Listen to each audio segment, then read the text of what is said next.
So I've never watched Reggie before, but today that changes. This is Fallout 4, but every gun fires nukes. I want to introduce you to a world where bullets were never invented. Oh. Instead, humanity went straight to nuclear weapons, meaning that every firearm, from a homemade pistol to a minigun, is capable of unleashing Armageddon upon your enemies. In this world, there are only 3 rules. 1, you shoot first, or you don't shoot at all. 2, you should always have a backup plan in case you run out of ammo. And the most important of all is that water gun fights are now strictly off limits. In a post-apocalyptic setting such as this, there's only one thing left to do. Slavery. If you've ever watched a soot-encrusted Indonesian I did not think it was going in that direction. and mining sulfur for 7 cents a day and thought to yourself, damn, he's ripping us all off, then I have news for you, because we are the same person. All of that is to say, I'm a big fan of capitalism, and when it comes to maximizing shareholder value, nowhere Fucking Star Wars Outlaws, don't remind me about Ubisoft. does it better than Nuka-World. Some people will call this a defunct amusement park taken over by erotic cosplayers, but really, it's just a different kind of amusement now, because we have hundreds of people forced into slave labor using explosive collars. From the moment I saw this 8 Oh years my god. ago, I knew it was my destiny to be the CEO of this wonderful business. So that's our goal. Utilize weapons of mass destruction to take over Nuka-World and usher in an era of mega slavery. Can we succeed? Or will we be stopped by literally anyone with a gun? There's only one way to tell. But first, I have to watch my wife get shot. Oh god. That part plays out a little differently in this timeline. So my wife and son were vaporized in a thermonuclear blast. Unfortunate, but from their ashes a hero was born. We escape the vault and enter into a world whose color scheme could best be described as 50 shades of vomit. From here, we could go straight to Nuka-World, but we're level 1, and we have about as many items as a paranoid schizophrenic who thinks the government is spying on him through his microwave. So instead, we'll spend a few hours gathering supplies and trying to reach level 15, at which point we should be ready. I saunter my way into what I assume is modern-day Los Angeles. I mean, he's not wrong.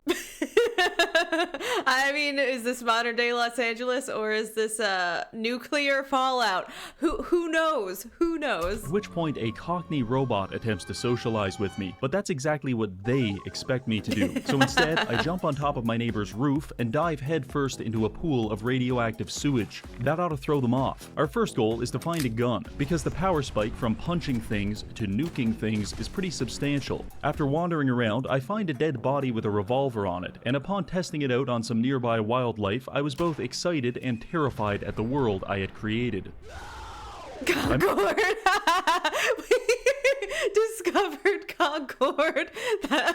Everything that's like named Concord just like goes to shit. So they named it appropriately. Made my way into a nearby town where usually a small group of bandits is fighting with some Minutemen. But now a small group of bandits is committing a nuclear holocaust with some Minutemen. And if you think this is bad, you should have seen it before we reduced the explosion effects. Anyway, I tried silently assassinating the raiders. This was met with very limited success. Eventually, I got tired of role-playing as a high-altitude weather balloon, so I nuked the bandits and entered the museum to help the Minutemen. Or rather, I tried to enter the museum, because as dangerous as nuclear warfare is outside, it's 10 times worse inside. And I got spawn-killed for about 20 minutes before I finally made it past the front door. But by that point, I had been ground zero for roughly 35 nuclear detonations. My ears were ringing, my retinas were fried, and there was a very distinct possibility of me vomiting all over my keyboard. God. But my noble goal gave me the strength to continue. From here, I went room by room, clearing out the raiders in close quarters combat. This is a fantastic way to learn the exact blast radius of a nuclear bomb, because if you're off by even an inch, your limbs will eject from your body like rocket-propelled grenades. Eventually, I made it to Preston Garvey, who wasted no time complaining about how hard his life is. Just wait until he hears about my plans for Nuka-World. Preston had me climb up to the roof and equip this suit of power armor. I was feeling very confident until a drug-fueled maniac popped out from around a corner and gave me both barrels of his shotgun, a phrase which has recently intensified in meaning since each pellet is now its own nuke. Shit. Honestly, I had a lot of difficulty at this section because the minigun takes half a second to spin up, and if a raider happens to squeeze out even a single God, you're just shot gonna obliterate every fucking town with this. in that time, it's all over. But oh my god. if I've learned anything from watching a homeless man avoid arrest by drinking his vodka vodka out of an antifreeze bottle, it's that necessity breeds innovation. Come to think of it, that might have actually just been antifreeze. Regardless, I pioneered a new combat strategy, that is, the mortar technique. Instead of shooting at my enemies, I just kind of carpet bombed the entire town with poorly aimed artillery.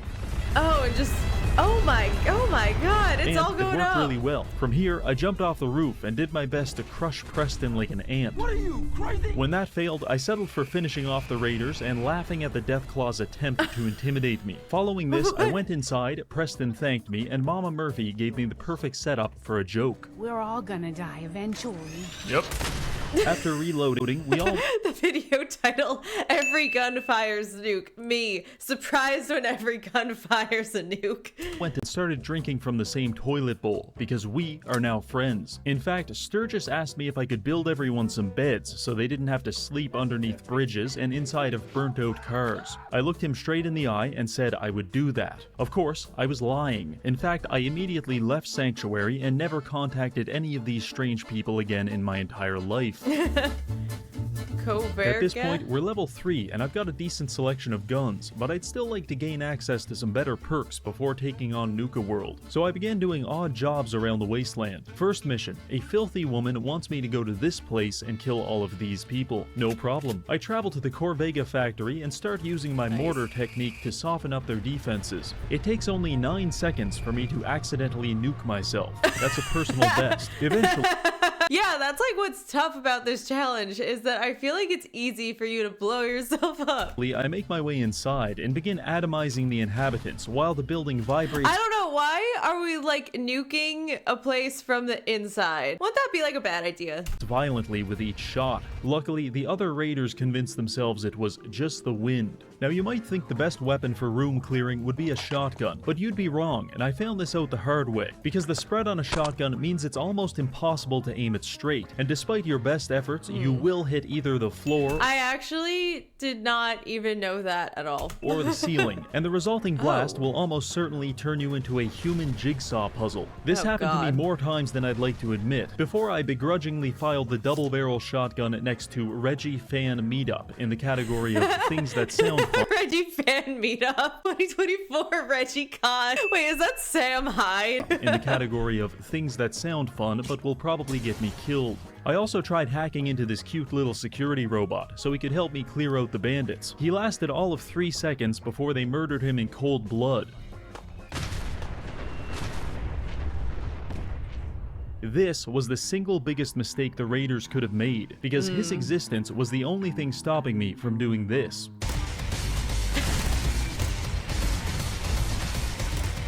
Oh, they're all going up now. Yes indeed, the bandits were dead. Completing this quest got us to level 6 and allowed me to unlock the Mysterious Stranger perk, which is now substantially more satisfying because yes, he does shoot nuclear bombs. This was good, but we still have a long way to go, so I continued on my quest to convert every living being into experience points. It went a little like this. I start the day with some train yard hobos. First you shoot them, then you beat them. 8 experience each. Also, tried my hand at cattle wrangling. I think I'm a natural. A shipyard? Break into a shipyard. It's full of murder crabs. Oh my god, murder crabs? Why? Ew. Now it's not. Apparently, the owner was trying to domesticate them by playing soothing messages on the PA. It didn't Oh my god. work. That was a lot of effort. Let's go ahead and take a rest for the night in this old building. Never mind, the universe hates us and we've just been ambushed in our sleep by attack dogs. Plunge the world into nuclear winter in retaliation. After that, I went to Bunker Hill where I spent 20 minutes marveling at the ugliest human being I have ever seen. Which is strong words coming from someone who looks in the mirror every morning. Once I was done, I went to the Drumlin Diner to try to negotiate peace between some raiders and the store owner. When I told the lady I love that Sims 1 music. I wouldn't be taking her side, she presented me with a very compelling argument. Oh my god, what the fuck? But 2 can play at that game.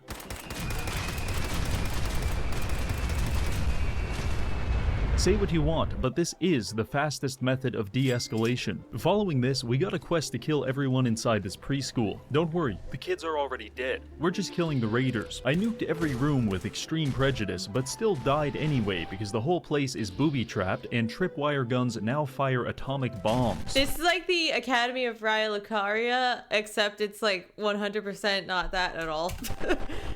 But it's okay, because we can always retreat to the public bathroom to brew more health potions. Eventually, I find their leader and introduce him to the concept of a glory hole before stuffing his charred corpse into a garbage bin. Finally, I finish by releasing all of his captives, except for you. Someone has to stay behind to tell the people about my good deeds. After all that, we're now level 10, and I've even figured out how to craft bear traps, which I have successfully stress tested on a small child. Oh shit! Works like a charm. Let's finish up a few more quests and then go straight to Nuka-World. I was in Bunker Hill admiring the absolute girth of this man's biceps when I was approached by Edward Deegan. He took me to Cabot House to accept a quest from John Cabot, who wants us to steal some secret serum from a psychotic gentleman living in a shack on top of a hill, which is fine. However, John bears a striking resemblance to the Zodiac Killer, and so I wasn't sure if I could trust him. That's why I covertly stole and hid exactly one of his pool balls. Ooh, if he betrays gonna fuck him up now.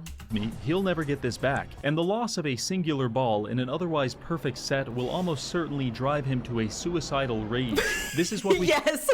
call establishing collateral. Anyway, I went to the insane guy's shack to get the serum, but an acorn fell on the ground and it spooked me, so I spent the next 55 seconds nuking the man's house until I stopped getting hit markers.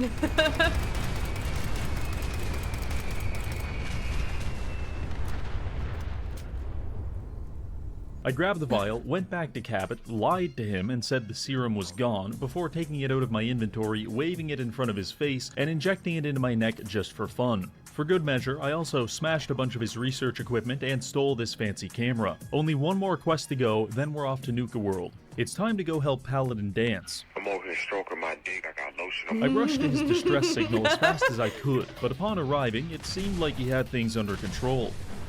Hi. I talked to Dance, and he asked me to accompany him on a mission to salvage technology from some nearby ruins. This quest was awful, but I do have a few tips. First of all, you're going to come across a gang of bandits robbing some traders. This is an interesting interaction that I recommend observing from a distance. Second, if you hear any variation of the phrase, "we've got company," you need to run for cover, because there is a 90% chance Paladin Dance is about to pivot like LeBron James and nuke the shit out of you for being within 20 feet of a bloatfly. We've got company.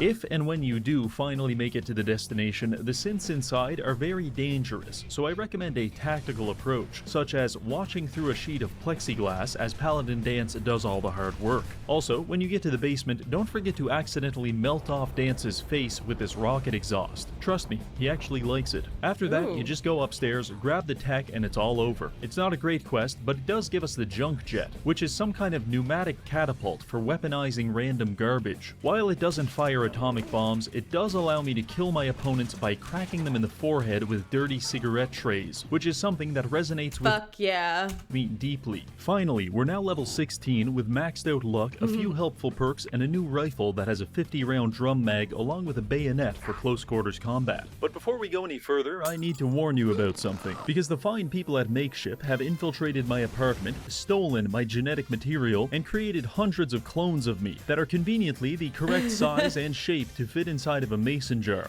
But you wouldn't do that to me, right? Anyway, for a limited time, we're going to be selling these REGGIE plushies, and I highly recommend picking one up. But Reggie, what can I use this for? Well, I like to use mine as my own personal hostage. You see, he's relatively small, which makes him very easy to overpower. Sometimes I also like to wave a big knife in front of his face. It fills me with a sense of control that I've long since lost in my life. Also, he has no legs with which to run, no mouth with which to scream, only eyes with which he may observe me perform my elaborate war dances as I prepare to take his life. But if that's not exactly That was certainly one of the sentences of all time. your style, he also makes a pretty good stress ball. So you've got 30 days to take me hostage. Do you think you have what it takes? If so, click the pinned link in the comments and put yourself down for as much of me as you think you can handle. Then prepare yourself. Now back to the video. I arrived at the Nuka-World Transit Center with determination, because from here we can take a tram to the amusement park. The only thing stopping us is a small army of bandits, robots, and rooftop snipers. Nuka-World. I must have died about 15 times at this part before I settled on just firing 30 nukes into the sky and hiding in a parking garage while all of my enemies were turned to ash. I made my way down to the tram where this guy was telling me raiders had taken his family hostage at Nuka-World. Apparently he escaped but was shot in the process, but the fact he didn't have a single drop of blood anywhere on his body led me to believe this man was a liar. So I politely excused myself, loaded up my junk jet with steel ingots, and then came back and pulverized his heart with a high-velocity metal slug. Now his story about being wounded is a lot more believable. After this, I jumped on the tram and it took me to the promised land. I arrived and it was beautiful. A voice came over the speaker and told me two things. One, I'm trapped, and two, the only way to escape is to survive the gauntlet. I surveyed my surroundings and found the dead bodies of several half-eaten male prostitutes. So I'm going to go ahead and say my chances aren't great, but let's give it a shot. Room 1. A large lobby full of rusted junk. If the tetanus doesn't kill you, the machine gun turrets firing nukes definitely will. Also, the ceilings are very low, which makes it easy for you to blow yourself up, so I recommend using VATS. Even if your chance to hit is low, it doesn't really matter, because atomic bombs are more of a to whom it may concern type weapon anyway. After that, I don't know, I just feel like realistically, if we were gonna like fire nukes, like we should always be like outside. Like if you're gonna do it, be outside, okay? Room 2. This room was supposed to be armed with several booby traps. However, the nuclear detonation we unleashed on the last room seems to have spilled over and disabled most of them. The key word being most. After reassembling my body parts, I moved to room 3, which presented us with 3 doors to choose from. Door 2 was a room full of human heads, which appear to have been decapitated in the middle of nutting, while door 3 contained Oh my god. a bouquet of live grenades. I'm flattered. Escaping through door 1 led us to a radiation room which was giving me 60 rads per second. In order to avoid developing stage 4 League of Legends, I took a near lethal dose of radiation medication and ran around in a fugue state until I found the keys to escape. Next was a maze full of bizarre traps and animatronic aliens. Fairly simple, just don't underestimate the overgrown rats, because they will not hesitate to put you down. After this was a tunnel full of landmines. I don't know, are those rats stronger than like rats in like Oblivion? Because I feel like the rats are always like pretty easy. I haven't played Fallout 4, but I don't know. I feel like the rats should be like an easy target. Sprint through it at top speed and across this definitely up to code wooden bridge. Uh-oh, it collapsed, and you're now being attacked by shellfish. Assert terrestrial dominance before proceeding to the hardest room of all, the gas chamber. It's here where we get locked into a room which is quickly filling with phosphine gas. If we don't get through this door in the next 30 seconds, we'll be dead. So here's the plan. Take a bunch of drugs to numb the pain of your lungs being dissolved. Stab all these bugs while making sure to fill your pockets with their succulent meat for later. And then hop on this computer and open the escape door. That leads us to a shed full of flying ants, which are surprisingly difficult to hit with a nuke. The torture of this room is a little more abstract, but it's very real nonetheless. Then quickly run through this cage area while people shoot at you from above. Just kidding, you can't do this quickly and you're going to die at least a dozen times. But after that, we're finally at the last stage of the gauntlet. See that guy down there in the power armor covered in blood? Yeah, we're going to fight him and he's invincible. But we have a secret weapon. It's not a high-powered rifle or even a rocket launcher. Instead, our secret weapon is a plastic water gun. The plan, in theory, is that our enemy is receiving power to his suit from this exposed... So we're gonna shoot him with water and then he'll like explode because like lightning, electricity, like water doesn't mix well. Electrical Love line. it. And if we can cover him in water, well, that probably wouldn't be very good. Alright, let's give it a shot. They counted us down and... You know, this is something that I've done in Baldur's Gate 3 a bunch of times, like mixing water and then like the lightning spells. Love it. Opened the gates, at which point I charged head first into my opponent. He responded by blowing off all of my limbs with a nuclear bomb. Oh, that didn't work how I thought it was going to. Clearly, we need a different approach. The guy is actually invincible, but I found out that I can stay in the starting area and snipe him with the water gun to disable his armor. Then I followed up with like 20 nukes to finish him off. Following 20? That little dude needs 20? like nukes to be finished off? Why is he like so spongy? This, a lot of exposition happens, but I'm going to summarize it really quickly. That guy we just electrocuted? Yeah, he was the CEO of Nuka-World, and the raiders that live here seem to put a lot of respect on violently murdering your political opponents, so they now recognize me as their leader. This is fantastic, and it comes with a lot of perks. For example, I now live at the peak of Fizztop Mountain with a lovely view over all of my employees. You are now one of my elite employees. Also, since I'm the boss, I can go to the market, steal things right out of the display case, and then sell them back to the shop owner for free money. The downside is that Nuka-World is divided into 6 parks, with only one of them being under our control, so it's our job to liberate the remaining parks directly into my authoritarian governance. Then, once we have them, we can distribute them to the different raider factions according to which of their political philosophies I find the most amusing. So it's time to go meet the gangs. Operating out of Fizztop Mountain is the Disciples, which is a faction that couldn't be any edgier even if they were actively pulverizing the elderly in a hydraulic press. This is strangely juxtaposed against the fact that they don't know how many belts you can wear before people stop taking you seriously. Overall, they're my second favorite. The second faction is the Operators. Their primary concern is making money at the cost of human life, which is my personal favorite philosophy. However, they have some shared mental disorder which precludes them from wearing clothes that actually fit. I don't know exactly why, but this makes me extraordinarily angry, and I regularly have to restrain myself from killing them. Fortunately, I think— No, like I get it. Like if I see people with like clothes that don't fit, like what always gets me is like the clothes in Starfield, they're all like ill-fitting for every single NPC, and it actually sends me into a rage. Like this is a video game and we can't even give the NPCs like good fitting clothes, Bethesda. Found a good compromise. Instead of creating a civil war by nuking their entire faction, I just swing by every few days, find a random operator, and secretly deposit a live grenade in his pocket. Lastly, there's the Pack. They have a relatively experimental aesthetic, along with a nice selection of chairs. But whenever you want to talk to their leader, you're going to be forced to listen to the bite.mp3 sound effect for hours on end, because they installed a dogfight pit in the middle of their base. This Oh my god. immediately and irrevocably disqualifies them from receiving any further attention from me whatsoever. Yeah, fuck those people up. With introductions out of the way, it's time to start expanding our operation and making some big money. There's 5 parks to acquire: Galactic World, Dry Rock Gulch, Safari Adventure, the Nuka-Cola bottling plant, and Kiddie Kingdom. First up is Galactic World. This is a space-themed park inhabited by hundreds of robots. However, someone spilled their Dr. Pepper on the AI mainframe, and it caused the robots to become violent murder machines. It's not great for business, so I went there and started fighting my way through the streets. The first thing I noticed was that there's plenty of laser turrets all over the premises. Luckily, they don't seem to work very well, and usually spend their entire time in a life-or-death battle against the ceiling. However, don't get too comfortable, because on at least one occasion, the air pressure from these explosions caused my cranium to detonate forcefully. Other than that, just keep an eye out for Mr. Frothy, who is very fast, and will startle you into jumping off a bridge and subsequently dying in a nuclear explosion.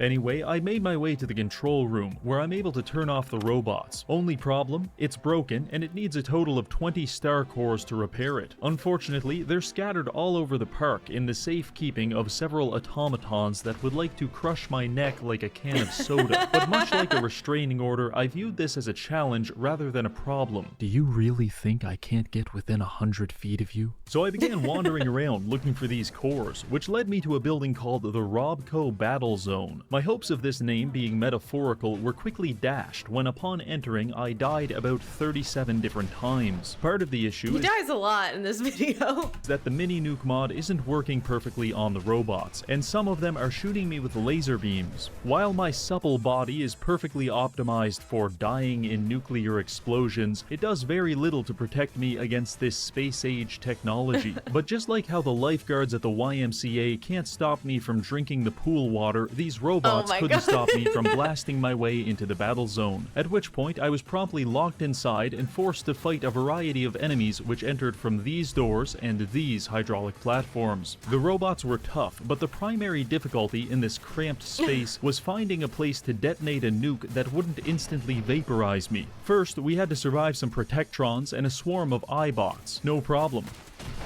Then it was on to the Novatrons, even easier. Then our final opponent was the Space Sentry. Oh god.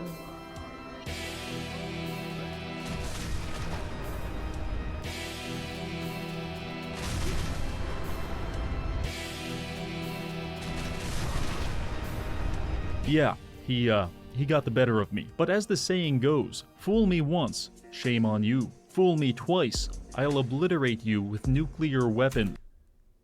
That's literally what Albert Einstein said. Yep. And we did just that. With the battle zone conquered, I gathered all the space cores and moved on to the next building, the Interstellar Theater. Surely a fucking theater can't be as dangerous as the battle zone, I thought to myself. But boy, was I wrong. Very, very, very wrong. The entire auditorium was full of robots, and honestly, I was only able to conquer this area through the repeated use of a strategy I like to call kill one guy and then save the game. Well, No, I literally do that. Like, I've done that so often in Skyrim.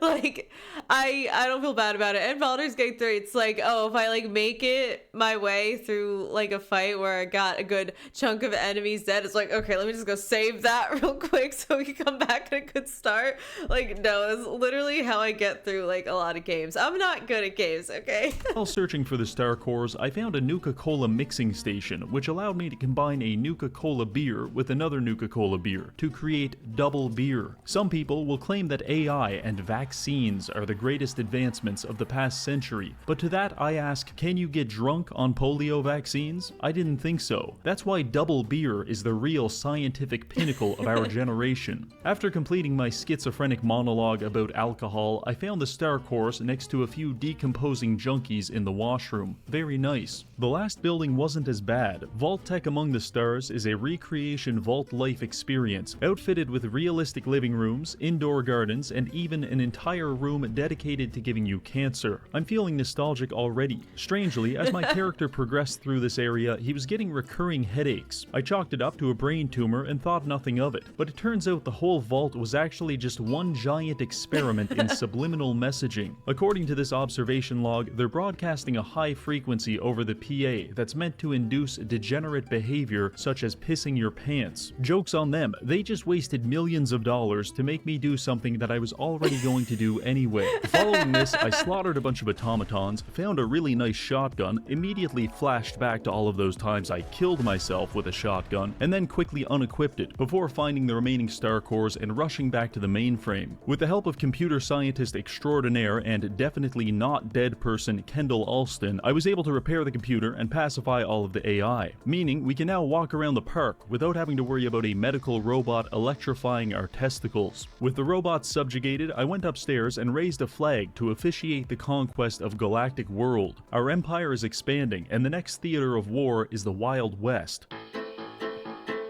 Dry Rock Gulch is an arid wasteland. This has some like New Vegas vibes. Inhabited primarily by dead bodies, which should make it an easy target. So I made my way there and quickly realized where all the dead bodies came from, because within moments of arriving, I was attacked by subterranean bloodworms. Yeah, these little bastards tunnel around underground and then ambush you when you least expect it. Oh my god, that would just cause me like such a jump scare if I was playing the game now. If I play it, I know to look out for them, but oh my god, like sometimes when I'm playing games, I actually like get a jump scare and like jump out of my seat a little bit. Which means they're either underground, so you can't kill them, or they're firmly latched onto your jugular vein in such a way that makes using a nuclear bomb seem a little too risky. In this case, I recommend treating the entire area as a high-stakes game of the floor is lava.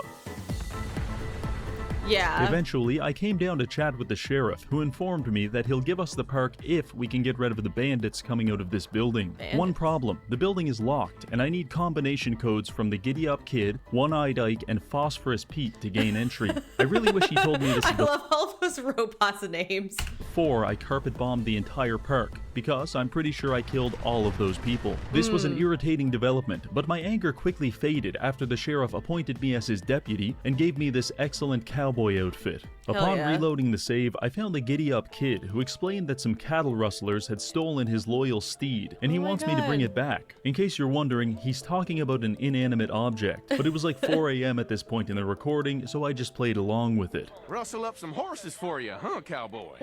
I'll be back before sundown. Wait, is that really what the voice sounds like in Fallout 4? Searched the grounds for all of 13 seconds before finding the torso of a giddy-up buttercup stuffed inside this man's anal cavity. I grabbed it and dropped its dismembered body inside the horse pen. Our friend was mildly dismayed. What happened to Giddy Up Buttercup?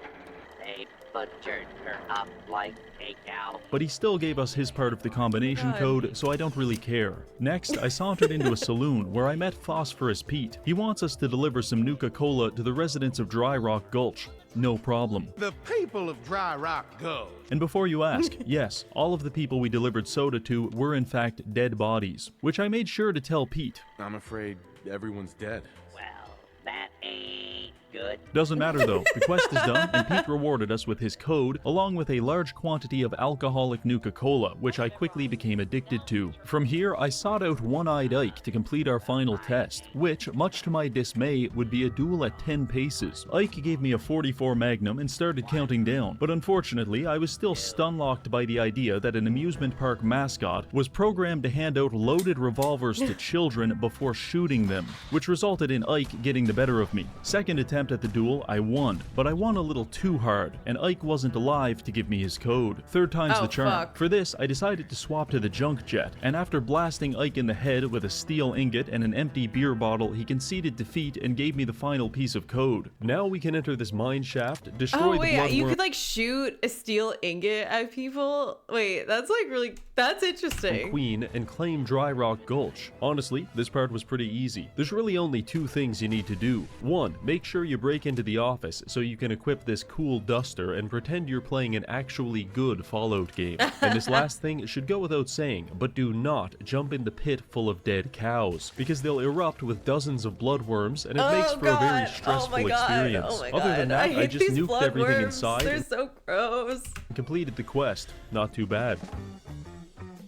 After raising the flag, we're all done at Dry Rock Gulch, and on to the next target, Safari Adventure. I approached the park and observed a man doing battle with a large creature. I chased it off by shooting it with 3 nukes, all of which it survived. This was not a good sign. Anyway, the guy started talking to me, and from a distance I had assumed he was some kind of male stripper, meant to appeal I don't know, to he looks like he should be in Skyrim. the female fantasy of being bludgeoned to death with a sledgehammer. But actually, he's just a caveman who was raised by gorillas, which is marginally more believable. His name is Cedo, and he used his caveman dialect to explain that Safari Adventure is overrun with gator claws that are being cloned in a big triangle house, and I need to disable the cloning machine to claim the park. I briefly considered putting a revolver in my mouth as a preferable alternative, but after I heard him using 150% of his brain power to forcibly enunciate the word facility, I felt bad and accepted the quest. Facility. So I set out searching for a key to the Triangle House, and thankfully the gators weren't much of a problem. I mean, they didn't have any nukes, which was a pretty big deal right off the bat. However, they are very tanky, so just use literally any gun that goes full auto and you should be absolutely fine. In fact, if you want to make it especially simple, you can just go to the top of this treehouse and firebomb the entire map. Honestly, I think the hardest battle I had here was against my alcoholism that I had acquired in Dry Rock Gulch. Eventually I found the key, let myself into the cloning facility, and started clearing it out. I felt kind of guilty for slaughtering all these dumb animals with nuclear weapons, so I thought I'd try fist fighting one of them just to get my anger levels back up again. It worked like a charm. Anyway, I blasted some gators, hacked into this computer, and turned off the cloning device. I told Cedo the good news, and he was so excited that he gifted me a rocket-propelled aluminum bat that presumably he has engineered himself. Not really clear on that. What I am clear on is that the park now belongs to us. On that note, let's go to the 4th park, the Nuka-Cola bottling plant. an industrial complex which, judging by the automated turrets and unmarked minefields, was probably run by Jeff Bezos. There's also a little section called the World of Refreshments, which I spent some time exploring. And by exploring, I mean I was pulverizing crustaceans to death with a baseball bat. Back outside, I was feeling a little guilty about the power disparity between myself and the crabs, so I decided to handicap myself by asserting my vertebrate dominance with nothing but a flare gun. This was a massive mistake, because out of the lake emerged the Queen Mirelurk, and she's pretty tough. A direct hit with a nuke does about 10% damage, and What? Oh my god, directed with a nuke, only 10% damage? Damn, that thing. sometimes she likes to spit acid on me and melt off all of my skin. And as if that wasn't bad enough, she has a whole harem of Mirelurk kings to chase me down and pound the shit out of me while I'm reloading. However, I navigated this problem by applying my universal solution, which was to take a lot of drugs and run really, really fast. This helped create distance, which allowed me to pick off the ads before circling back and slow motion nuking the Queen Mirelurk to an early retirement. I cannot imagine how embarrassing it must be to have your entire colony destroyed by this dickhead, but luckily she won't have to worry about that, because she's dead and the bottling plant is now ours. On to the next target. This is it, the final park, Kiddie Kingdom. As a professional YouTuber who owns a copy of Minecraft, this could be the most dangerous park of them all. Previously a children's theme park with several rides and a castle, it has now been renovated into an industrial gas chamber with Oh my god, what the fuck? radioactive fumes being pumped into the area at regular intervals. Also, it's inhabited by hundreds of feral ghouls, which are relatively easy to kill. However, they close distance very quickly, and melee combat has become substantially more hazardous, thanks to the mysterious stranger who sometimes shows up and nukes the shit out of me. The only upside— Wait, who is the mysterious stranger? Is that like the mysterious stranger in Red Dead Redemption? Like— is that I have this cryogenic shoulder pad, which sometimes freezes my enemies solid, at which point I can take my time knocking off all of their limbs with a baseball bat. Anyway, our goal here is to defeat Oswald the Outrageous and seize control of the park. He's hiding somewhere, and I decided to start my search in the funhouse. Upon entering, we had to navigate a labyrinth of mirrors, which was— I feel like there's gonna be another jump scare in the funhouse. Like, you just get ready for like a jump scare in any kind of like haunted house. fairly easy because none of the mirrors were reflective. Instead, they appeared to be coated in several layers of dried ejaculant. However, while I was marveling at the artisanal craftsmanship of the mirrors, I failed to notice the several landmines scattered about the floor. After limping my way through the maze, I spot Oswald in this control room. I attempt to get closer, and he throws a grenade at me. What a dick. From here, I engage in what was either high-level platforming or low-level astronaut training, before entering the hallway of hypnosis. I won't lie, this part was actually mildly disorienting. In fact, at one point, I had to use a dead guy just to confirm I wasn't actually hallucinating. I fumbled my way through this section and into a spinning room with about 24 doors all around it. One door led to that thing that happens when you open OBS. Another presented us with the illusion— I know exactly what he's talking about. of a happy family. And oh god, that was dark. Of course, there was the classic room full of flamethrowers, positively delightful. By the time I found the correct door, Oswald had already escaped, so I moved on to search for him in King Cola's castle. Never mind. It turns out the park has more traps than I thought, not the least of which are the amusement rides themselves. In fact, I have personally witnessed several park employees being killed, maimed, or otherwise dismembered by the rides here, and it's only been like 20 minutes. Of course, I had to try this for myself with the roller coaster carts, and I realized that it's a lot like boxing. When you expect to get hit, it doesn't do that much damage, but it's the punch you don't see coming that will decimate you. After this, I strolled around the park a bit more, killing ghouls and rummaging through garbage bins, until I wandered my way into some employee tunnels. I sprinted through the tunnels like a wild animal, at which point I found Oswald talking to one of his staff members in his office. Naturally, I wanted to return the grenade he had thrown at me earlier. This did not work, and I felt like an idiot, so I just kind of took that one on the chin. But it wasn't all bad, because after Oswald disappeared in a puff of smoke, I went into the office and found my next stylistic evolution. Oh yeah, this is gonna work just fine. Alright, well that does it. There's only one place place Those left are some short shorts. for Oswald to be hiding: the theater. I broke in with all the grace of a homeless drug addict and started talking with Oswald. He was trying to convince me that he has magical abilities, and he said he was going to show me one of his greatest tricks. Then he punched me in the head and ran away. Truly a master of the mystical arts. I followed him up to the roof, where he gave me some shitty story about being a sympathetic villain, but at this point I was so tired of chasing him around the park and getting hit by roller coasters that I opted for immediate violence. In response, He literally looks like the mysterious stranger from Red Dead Redemption. Like, I'm pretty sure they were very much inspired. Oswald unleashed his most powerful magic trick of all: crashing my game. 3 minutes later, we were back, and the fight was on. Oswald was much higher level than me, and he had a grand time cutting off my limbs with his fancy sword. However, I managed to counter this by simply jumping over a railing, at which point he could no longer stab me. His method of coping with this was to bathe me in Molotov cocktails, but they don't hurt that much, and I've got enough drugs to stay up here for weeks. I am aware that this tactic borders on cheating, so I'm prepared to negotiate. Instead of staying up here and nuking Oswald into oblivion, I will instead empty out the entire contents of my junk section into the junk jet and kill Oswald with the physical manifestations of my hoarding disorder. This included everything from light bulbs to rolls of duct tape, but the primary ingredient was 156 stacks of pre-war money, which I spent the next 20 minutes bouncing off Oswald's head.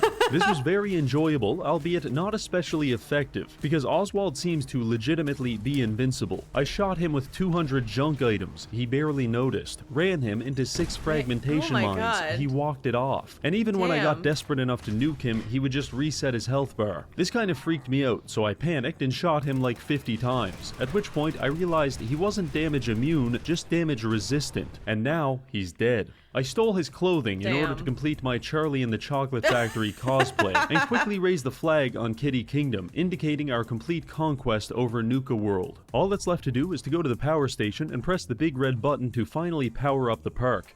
And just like that, we are the CEO of the world's finest slavery-themed amusement park, which gives us Yay! quite a few benefits. For example, all of the rides are now operational.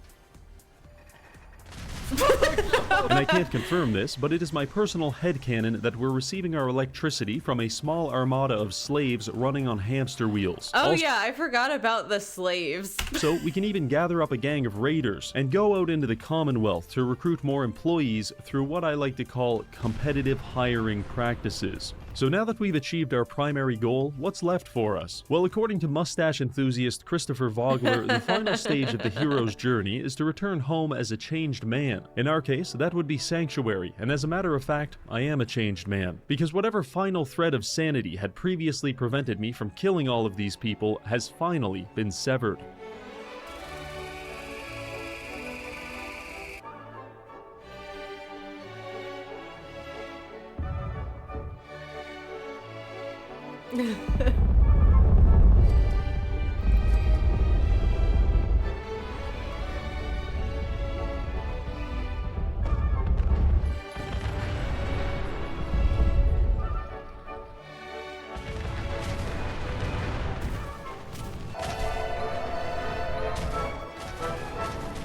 Well, it's finally over. We've conquered a world where the only projectile ever invented was nuclear bombs. I want to thank this month's patrons for supporting the channel. Don't forget to check out Makeship to purchase and abuse my likeness. And finally, thank you for watching. Don't get me wrong, I'm not buying. Don't get me wrong, I'm not bad as you. Thanks for watching. If you like that, give me some more Reggie recommendations. I really liked him. He kind of reminds me of Maxor a little bit. And please give me a like and subscribe if you feel like it, and I'll see you in the next one. Oh, and if you like this video, you might like this one too.